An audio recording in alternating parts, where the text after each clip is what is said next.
So, dear Dhamma practitioners, be comfortable yourself and relax your body. This is our ongoing meditation session. So once we get connected with the other network, we're ready to start the session for today.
Okay, so dear Dhamma practitioners, be comfortable yourself and relax your body. Keep your back straight, neck head straight in one line, and your right palm on your left. So gently close your eyes and bring your attention to this bell sound. And while you're focusing to the sound, mentally relax your body, relax your mind, and relax your breathing with your thoughts. So do nothing extra. Just follow the sound, please.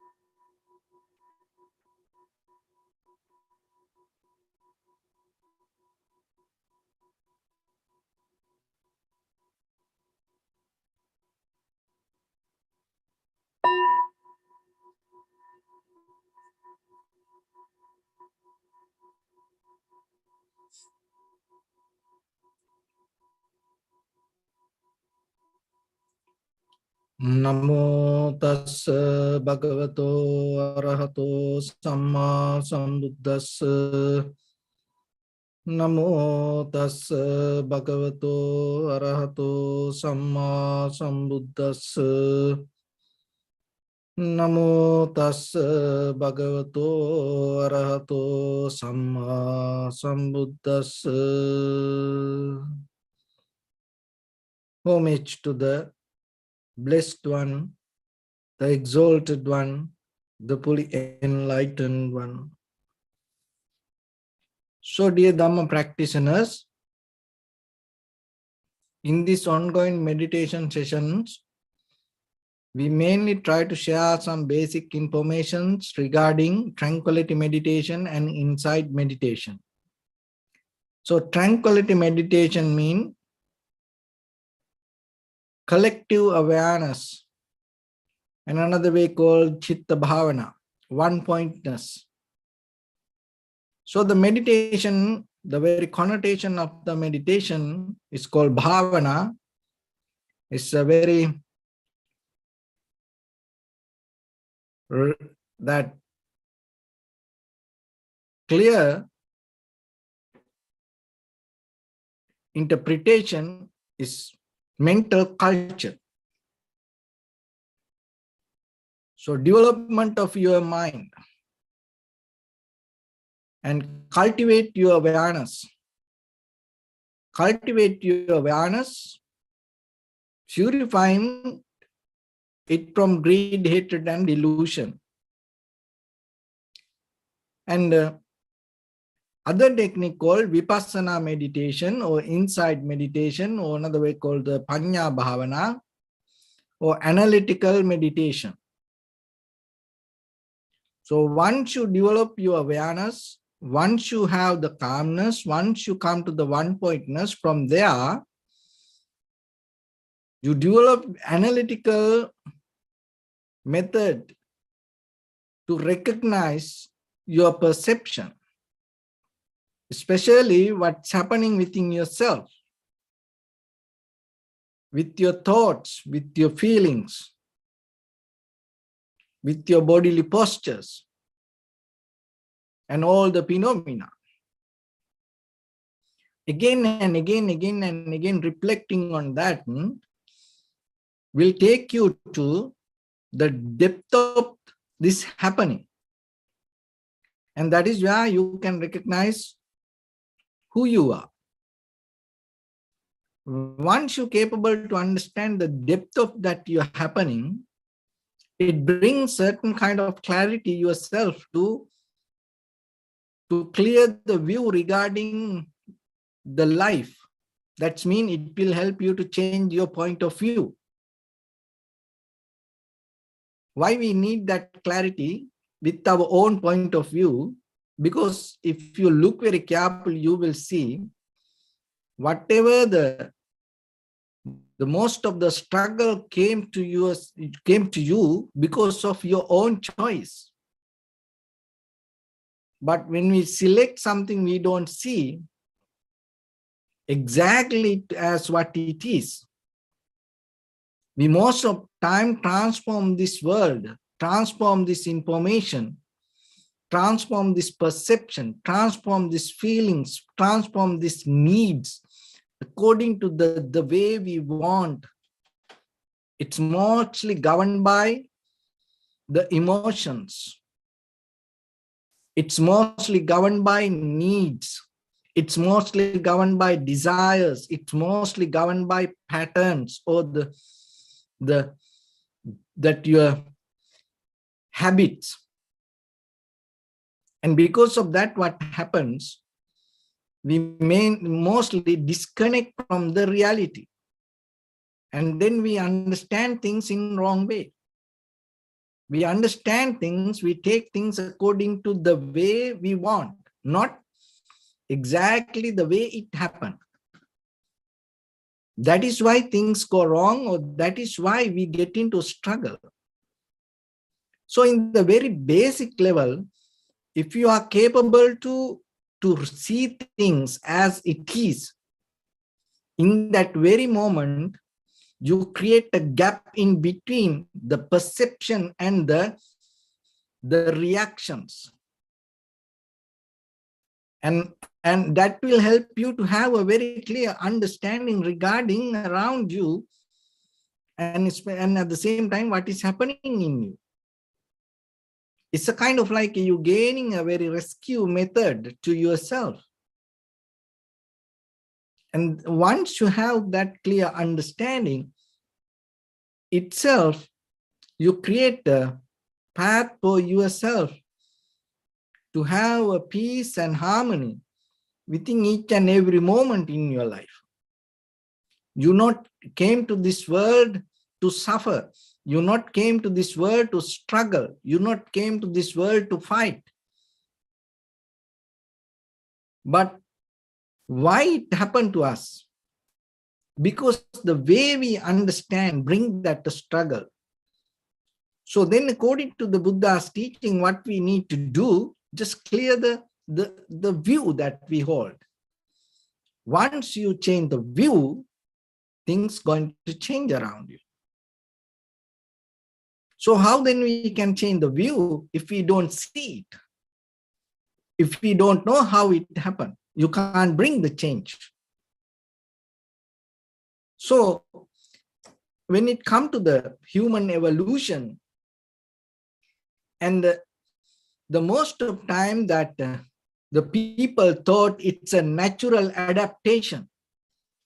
That's the human history, explain about the evolution. Or not only the human, that entire, the world. It's a natural adaptation. But when it comes to this adaptation, it is not a kind of like, when it comes to human, it is not a kind of like an accident. The adaptation is deeply in our mind. It's a conscious decision. So each and every moment, knowingly or unknowingly, you're taking a very conscious decision. And that unknown conscious decision sometimes can lead us to make a mistake. And so what we need to do, it's always happening.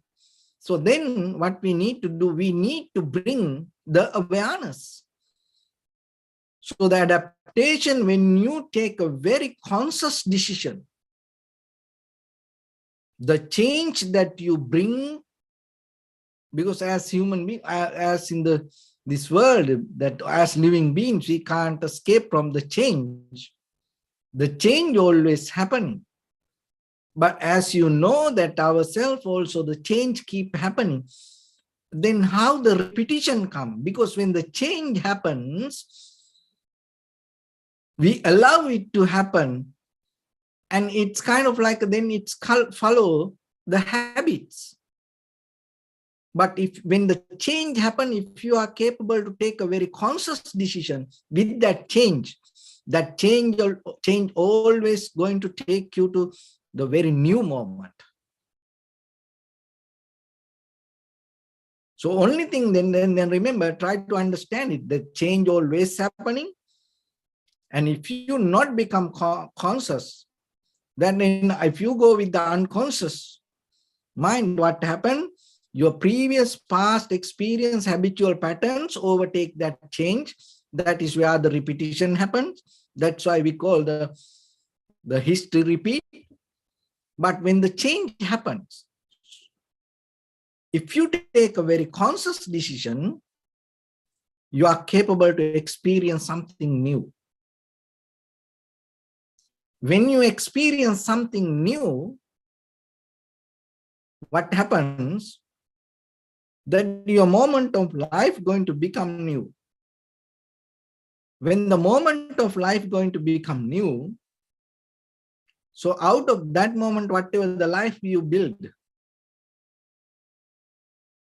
we call the world. And then the world going to become new. And at the same time, when the world, that repetition, we call the culture or the tradition, then the tradition going, the culture going to become new. So see that it's when you tune to that current, again and again, that if you are capable to be with that newness inside you, within your own mental views, you are capable to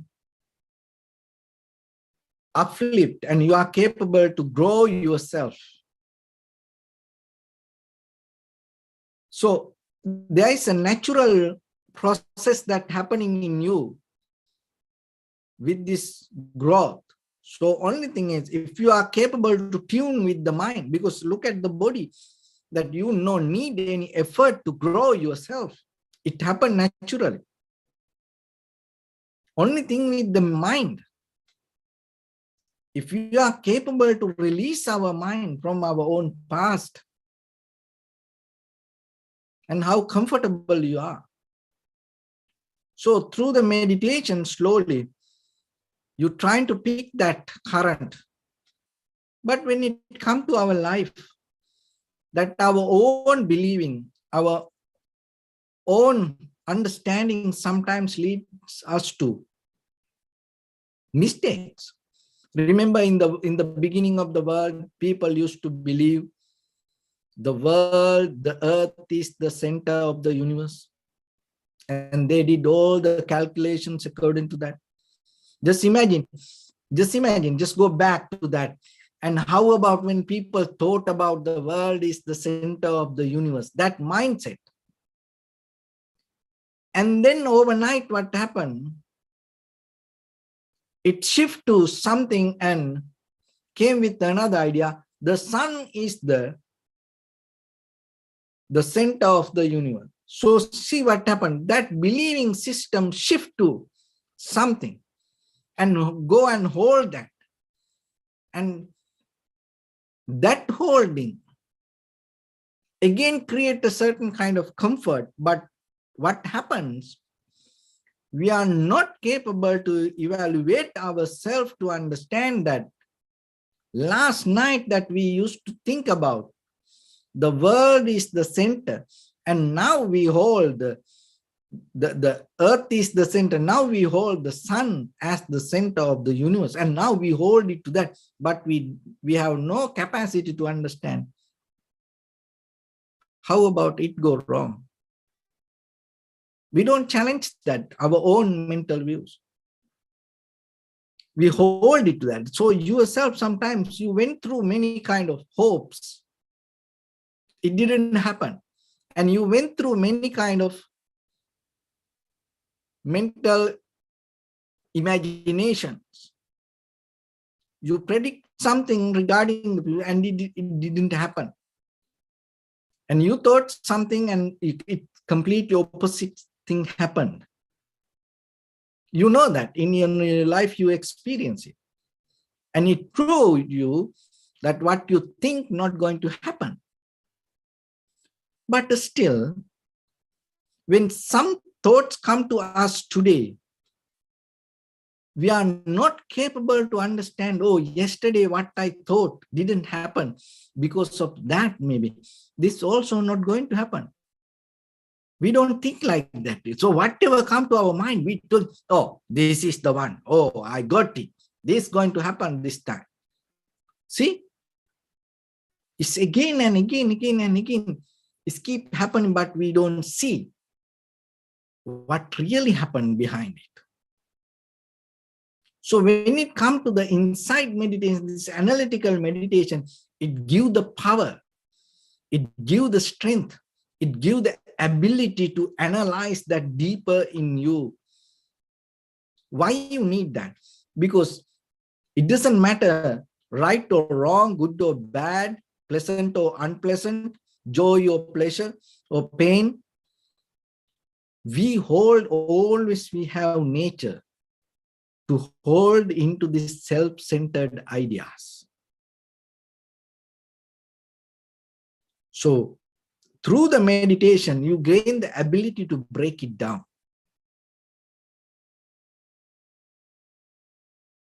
That breakdown helps you to be open to the very next moment. It's kind of like a get out of the egg. It's kind of like you born again. Otherwise, the physically whatever we change, environment whatever we change, the mentally we keep repeating the same thing, or maybe we living in the same egg, inside the egg. So observing inhalation, exhalations, observing the sensation, observing your own thoughts, observing the phenomena, give you certain abilities to understand you are in a process. That process is not only for you. You are part of it. And as a result of that process, your life happens. So once you understand it, once you recognize you are part of this entire universe, you slowly release that self-centered idea. You don't personalize it.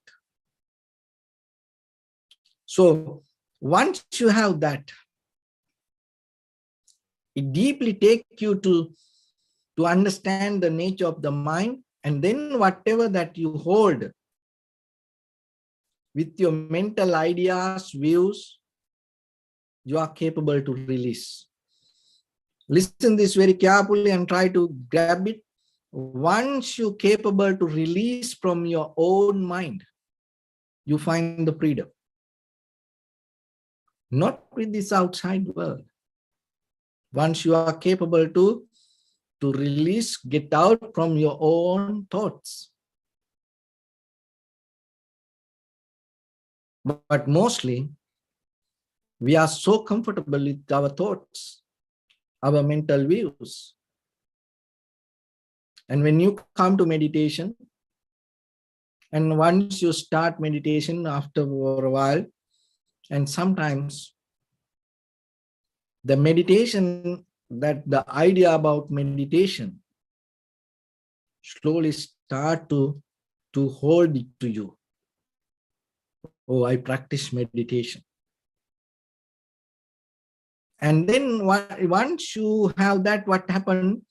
You have very nature to with any idea to hold and bring a mental view. Then what happened? Your meditation start to become your mental view.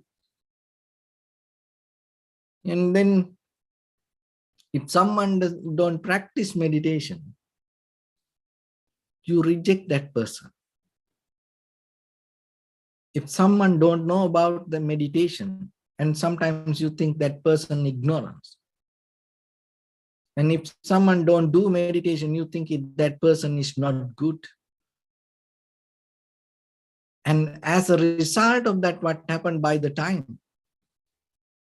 Even with, it is outside, but now what happened inside? Try to be very clear with yourself. Now you come to the calmness, okay? And you feel in the very beginning, is when we start anything, sometimes in the beginning, very first few minutes, we feel comfortable, good. So you feel so comfortable, good. And at that right moment, what happened? You just get attached to that comfort inside you. Oh, my meditation is today very good. And then what happened in the very next moment, that your mind goes somewhere and you get disturbed out of it. And then the very first moment you had the thought about your meditation is good, your sitting is work very well, and that view, that point of view, what happened is start to bounce back and attack you, sabotage. How it happened? Because when you get disturbed, when the mind is the unbalance, from the point you heard, oh, my meditation is good, you start to attack your own mind and telling, oh, what happened to me? Why my mind is so busy? And then you struggle, and then you get disappointed. So that disappointment become a current in you. And most of time in our life, more than the calmness, comfort, that we had the disappointment. So that current is so high. This little moment of disappointment has power to ignite that deeper underneath the sleeping disappointment. And then you blow out inside, and then you meditate, and then you try to, then you go that kind of like, all the angry things happen inside you.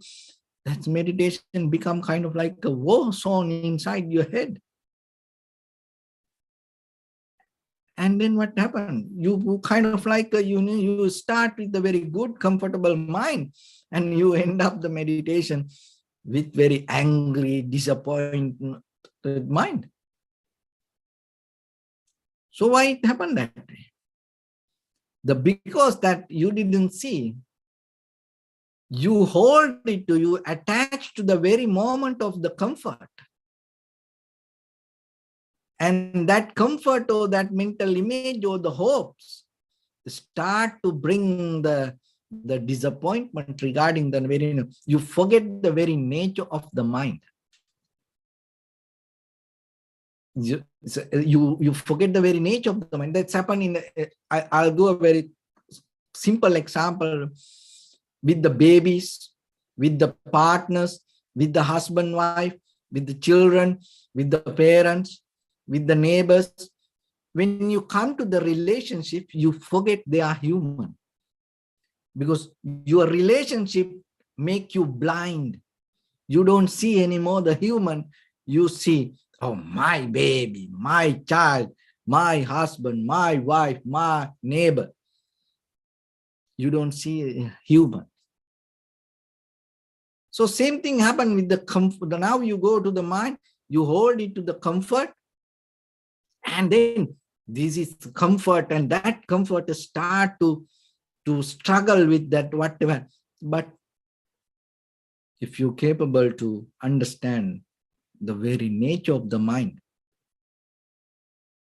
you observe the very nature of the mind, not the comfort. You not look for the comfort. You look for the nature of the mind, and as a result, you see the sometimes mind become calm, sometimes mind become busy.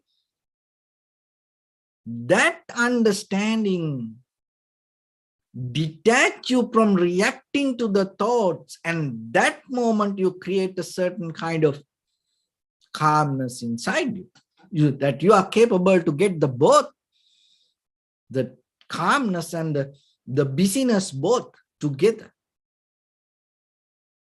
That is what you have to see. So then how it helps with the inhalation, exhalation? So this is what happened. If you look very carefully, when you observe the sensation, what happens, because everything we can't teach by words, but only practice point of view. I just tell this, but you have to, when you practice, you have to forget it. That is a technique that we can go, because in this kind of facility, we can't. As example, if you are in a monastery or in a retreat center, like 10 days, 20 days, 3 months, you practice, then we can have a discussion, personal discussion, and go. Just I tell you for your personal reference. So remember that. Sometimes when we observe the inhalation, exhalation, we go with inhale, exhale. So through the sensation, we recognize this is inhalation, this is exhalation. And when you keep observe, sometimes we ask from the students or the yogi, so what do you see?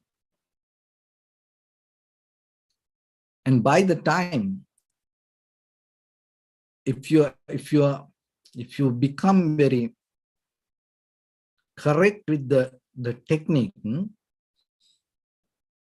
you start to recognize the very pattern of the inhalation and exhalation, and you capable to see how the breathing happens with your body. With the inhalation, exhalation, how the body flow with that. And then you detach from the labeling, this is inhalation, this is exhalation. And you just capable to observe and see the both nature together without separating.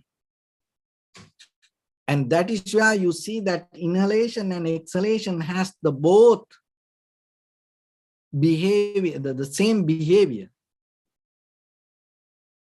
And that is why you see the body responding to inhalation, exhalation, both the same way. And that is why you get into the change, the simple word. It doesn't matter the inhalation or exhalation, you experience the change. So just imagine, when you, in your mind, if you see the inhalation, in this very moment, what happens? It deeply create a kind of like a boundary, separate you from all other experience when you say inhale. And when you see it as exhalation, in that very moment, what happened? You create a boundary from all other experience. So then you become very limited to that. It is very necessary from the beginning of practice. But by the time, what happens when the mind starts to expand, There is no separation in between the inhalation or the exhalation. It's the change. So just imagine when you come to the change. So that inhalation, exhalation, you can keep counting, or you can go with a kind of like 10, 20 minutes non-stop. Inhale, exhale, inhale, exhale. So like that. Always the mind, moment by moment, need to jump. Why? Because the inhalation has a different nature. And then from there, you go to the exhalation. Exhalation has a different nature. So in that very moment, you create a gap. That means you jump to other side. Then again, inhalation. So in that, when that come to that experience, your entire process of observation shift to that level. Exhalation. So in that it is moment by moment, it creates a path. But how about when the both inhalation, exhalation, you experience the change. So once you're capable to grab that change, what happened? Your mind don't jump, or it doesn't shift from moment by moment experience. It doesn't create a boundary moment by moment with the inhalation or exhalation. Now you in the middle, you take that inhalation and exhalation both as the change. So that is where you create a continuation, and it will help you to deeper settle down. So now you observe it with the inhalation, exhalation, and then anywhere within your body with the sensation or the pain or anything, that when something happens, you are capable to get it as the change. So now you tune to the higher level of frequency. See that everything, that all the things without naming and getting into a form, you just tune to this change. So you see that everything as a part of change. And that is where deeply you detach from the holding or the naming or pointing out, pinpointing, or grasping it as a personal event. So if you are capable to take it kind of like a 1 minute, 2 minutes, 5 minutes, 10 minutes, it's a deeper level of experience come to you. Because it in entire body with one inhalation or exhalation, that it's deeply, this change always keep happening. It's kind of like you get into the flow. And that is where that when even with the outside situations, and maybe somebody become happy and somebody become sad, so the same person, when somebody become happy, what happened? If you go with the pace value or the outside situation, when somebody become happy, you go with that person and you like that person. And when somebody become unhappy, you reject that person. So that is the very ordinary way we analyze. But if you see that both as a result of change, you anymore not going to shift or change or create boundary according to the person, the other person happiness or the sadness. You take this both as the result of change. So that is where deeply you tune to the equanimity, because you don't go with that the outside behavior. Why? Because you know now deeply tuned to the bottom of nature. And then that itself take you to very calm, relaxed, comfortable, very humble mood. Why? Because you know that what you experience from the outside, that outside object itself change, and at the same time the subject that experience also change. Now you tune to the change. But most of time, if you don't see that change, what happens? You hold it to your point of view. So when it happened with the meditation, it is so worst. That's why sometimes when people come to meditation, and by the time they get angry, they get mad. But still, by the time that you are capable to purify it. So because in our samsaric journey, we already accumulated a lot of unnecessary information with the greed, hatred, delusion, envy, jealousy. We are kind of like a huge mountain with that. So, and sometimes that moment of your tranquility state, if you are not aware of what will happen, slowly jump and ignite the other side of the busyness, unhappiness, or the envy. So, but once you know the change, once you see the change, what happens? You not anymore not go in that way and ignite it. You are more become calm and relaxed and get the best opportunity out of the practice. So that is where by the time, so hold it to the change. Don't go into the mental views. Even you have a view, remember, that also changes. Take the ultimate place, take the epicenter and settle down with the change. And then what will happen? It's by the time that your mind always, even in day-to-day life with your perception, that whatever you perceive right away, your mind get into the change. So that is where deeply you're going to detach. So any more than you, that whatever the mental formations or the sanskara, that anymore not going to become that much strong. So then while you practice, always remember that look at the inside that behavior and don't hold it to that. So whatever you experience, and especially that's why it's in the vipassana level, whatever you experience, your awareness, you always hold anchoring to the change. And once you go with that, once you're capable to see, it will help you to recognize unsatisfactory nature and selflessness. So hold it to the change and go with the change. The change, it's why it is change. Why you don't go to the self-centered mind first? Because change is very visible. That's why. You can see it.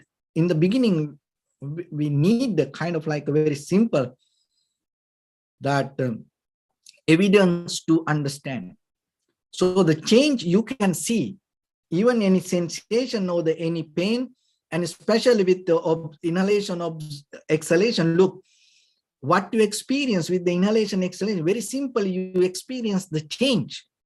So that's why it, even though it is very simple, that is the most powerful thing. So once you're capable to recognize the change, and anymore your self-centered view not going to become that much powerful. But if you don't see the change, what happened? Very easily your self-centered mind can hold there and get into the very permanent idea. So whatever you take as permanent, and right away what happened? The self-centered mind settle down there. But if you are going to the bottom level and see the change, even self-centered mind come and self-centered idea come and try to settle down, it's not going to happen. So then always remember practicing meditation and deeply, and with the inhalation, exhalation, and even any sensation or even any thoughts arise, if you look very carefully, all these four foundations in vipassana, even if you observe a thought simply without reacting, what you see the change. And even the phenomena, all the natural behavior in our body, what you see, the change. The change is the very visible thing. When you look at the sun, when you look at the moon, when you look at the trees, when you look at the fish tank, when you look at the cat, dog, when you look this all the nature, environment, birds, the clouds, when you look this everything, what you see the change. But the thing is, when you look it with the point of the self-centered mind and created point of view, we can't go deeper and see the change. And then we enjoy that whatever that our mental views, but we miss the reality. See that when otherwise, that when it comes to the enlightenment, it's everywhere, the true nature. It's not a kind of like a dogma or kind of like a created idea. The change, it is the very visible, it is the very living thing. That's why even this life happening. But in day-to-day life, we don't see it. That is what itself called the ignorance, what in another way. So we mostly hold it to the names and forms, and we always build up the names and forms, and we go with it. But if there is not the change happen, you are not capable to experience this anything. So then, rather than hold it to the names or the forms or the face value outside surface level, learn that is the very character, the behavior of the vipassana. Go to the depth and see. So the change. So then today with the meditation, just focus to that and be conscious.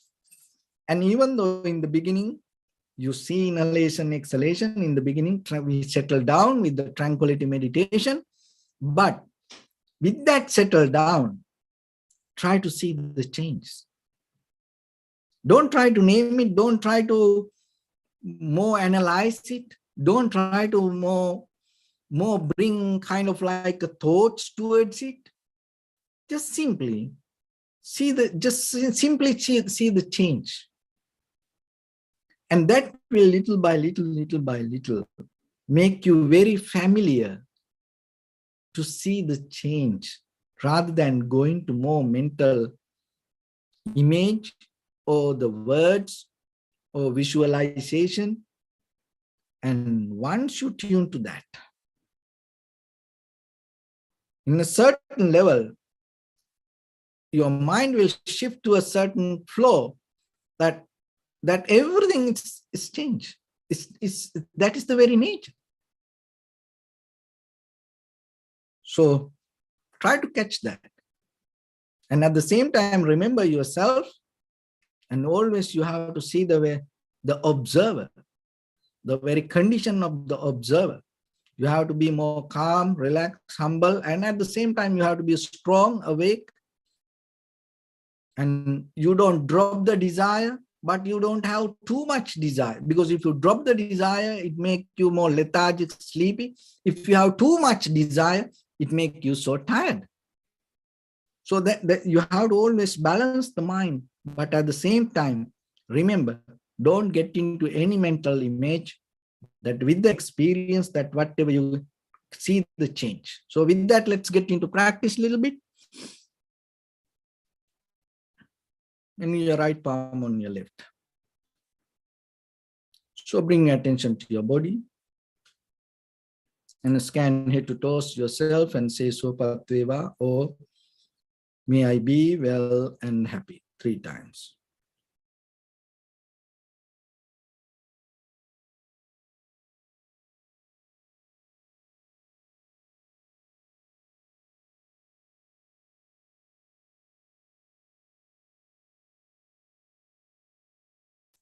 Take a moment and think. We gathered here in this moment to practice this ancient meditation technique. All the Buddhas, all the enlightened masters followed this path and achieved wisdom. We also gathered here to accumulate that knowledge.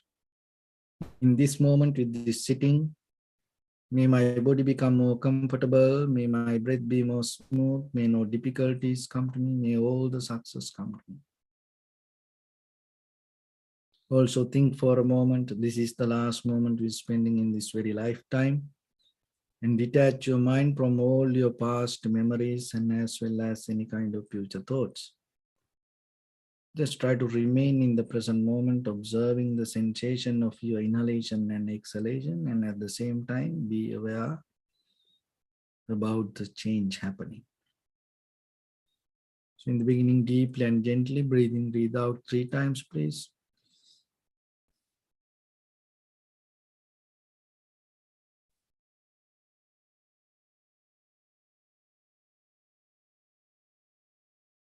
And bring your attention to the sensation. Be with it, do nothing extra.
Bring your attention to your body, please. Observe your posture.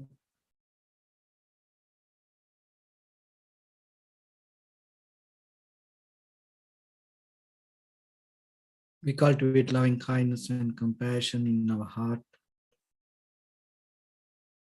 and radiate it as a light through entire your compound, village, city, state, country, world, around this universe. Also as far as you can through galaxies, other planets, stars. Reminding yourself like this. With clear intention, mentally repeat after me. May all living beings in this universe be well and happy.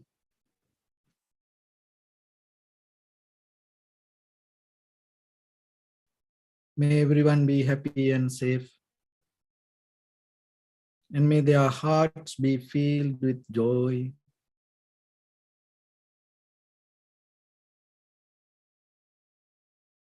May all living beings live in security and in peace.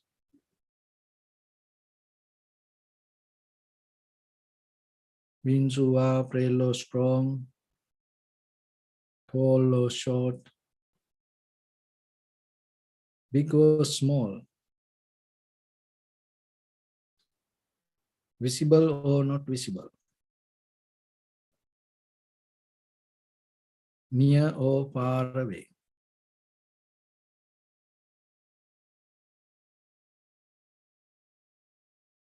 Already born or yet to be born.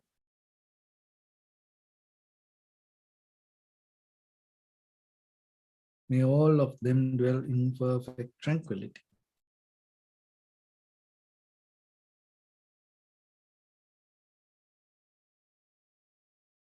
Let no one do harm to anyone.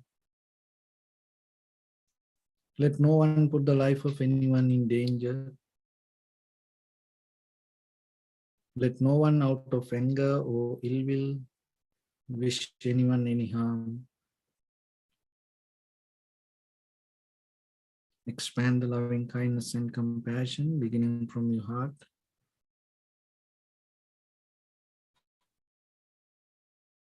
Forward.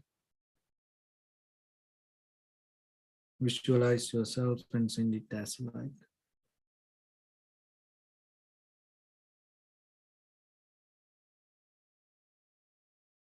To your backside.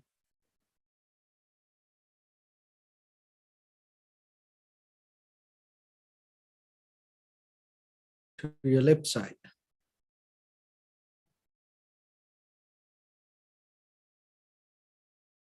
And to your right side.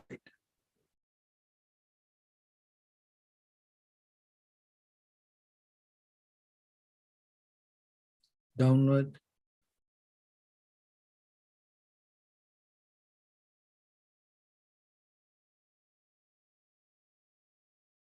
And upward.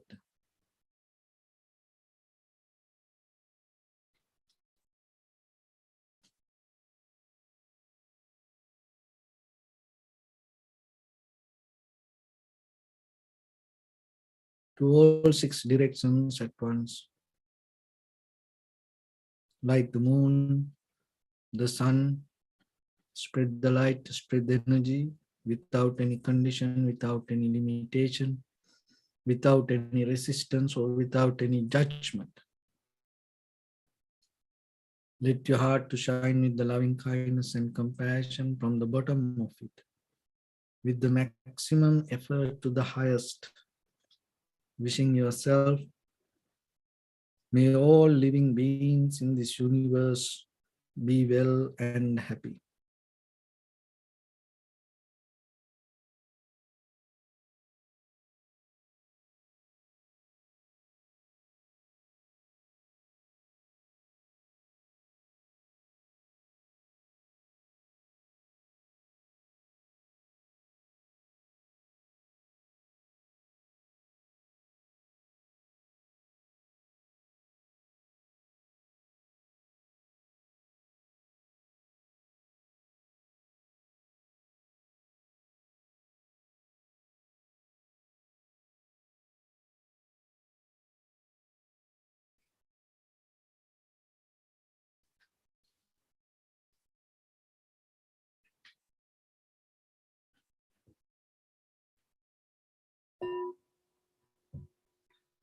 Say sadhu, sadhu, sadhu.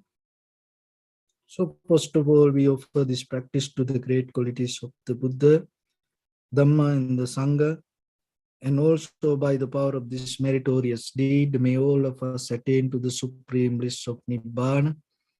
May all your guardian angels and deities will receive these merits and increase their longevity and protect all of you from any kind of planetary influences or any ill effects. Ittavata sampadam punya sampadam sabbe deva numodantu sabba sampatti siddhya. Sabbe bhutanumodantu sabba sampatti siddhya. Sabbe sattanumodantu sabba sampatti siddhya. Imaya dhammanu dhamma patipattiya buddham pujemi dhammam pujemi sangham pujemi. Attaya imaya patipattiya jati jara vyadhi maranam ha paribunjissami. Idamme punya kammang asavakkaya vahang hotu sabba dukkha pamunchatu. Bless you.